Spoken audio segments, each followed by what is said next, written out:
Extremists threw acid on him. On Christmas Eve 2011, Pastor Umar Malinde was attacked by two Muslims with buckets of acid. The acid ate away his skin, his eye, and his ear. He now wears a special pressure mask to aid the healing process. My conversion from Islam and my love and promotion of the love of Israel in my community touched the people on the other side to haunt me and to hunt me for a kill. Malinde was raised as a Muslim and hated Israel. He knew if he deserted Islam, he could be killed, but he had a dream that changed his life. Was it a vision you had or a dream? It's a dream, sleeping. I was in the midst of fire crying, but I saw that many of the people who were with me in this fire were the fellow Muslims we go with in the mosque. But as I was crying at the climax of the scene, somebody shining stood on the right side and told me that Islam is leading you to this torture. Repent, be born again, you shall survive.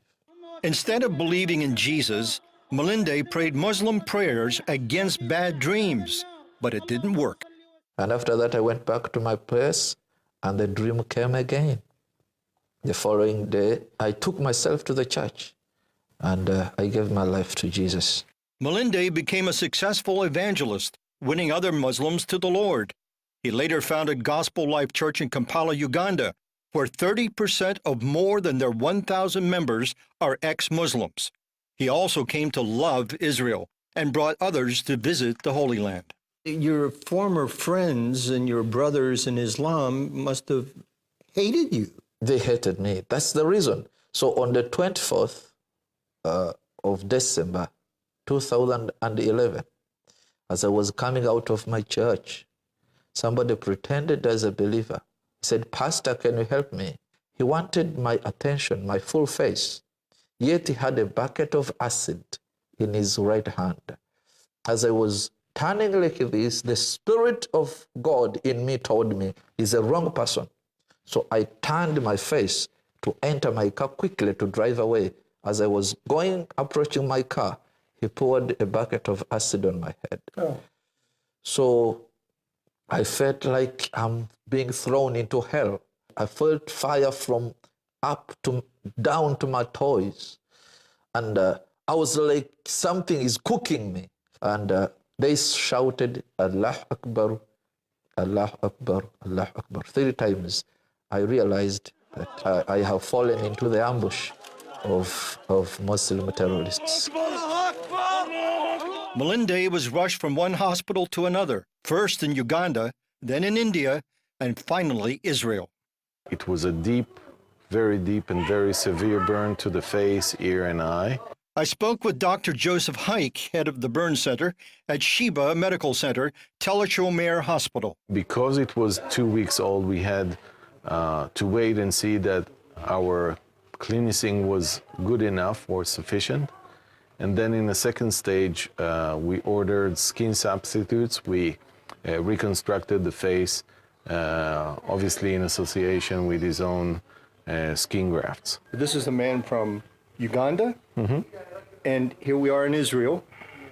So why would you take him in here? There's no difference, and we do not discriminate between age, race, origin, religion, or whatever. This hospital has a big tradition for many years now to help around the world. What is the prognosis now from here on out? Most of the grafting helped and succeeded in 100%, but unfortunately we'll need further surgeries. Malinde told me that people need to understand that it takes the power of God to spread the gospel and comes with persecution.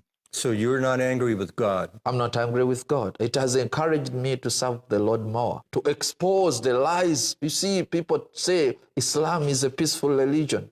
But if you say that Islam is peaceful, look at me. Yes. I am the true picture of what Islam is all about. But they say there are radical elements and there are good elements, peaceful elements in Islam as well. But that's not practical, because these radical people, they read what they read from the Quran. And whenever a Muslim does not like something, everywhere in the world people know, they will demonstrate on the street. If not killing ambassadors, they will burn the houses and everything. Melinde says Islam wants to rule the world, and terrorists take their inspiration from verses in the Quran. This verse says, فَقَتِلْهُمْ حَتَّى لَا تَكُونَ فِتْنَةً وَيَكُونَ دِينَ اللَّهِ.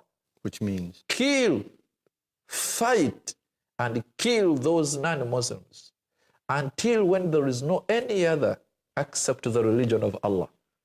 how do we, as Christians, in my case, an American Christian from Scotland, how do we fight that? How do we defend ourselves against that? Islam is eating the West because the Western world has compromised and sweet-talking about what is happening and thinking that keeping quiet will solve the situation. But you have to remember, hiding your head in the sand cannot chase your enemy who is chasing you to kill you. How do I love my enemy? If in this case you said you love your enemy, they did this to you. The best way to love your enemy, in this case, to love the Muslims, is to preach the gospel of Christ to them. If we take the gospel to them, at whatever cost, we are loving them.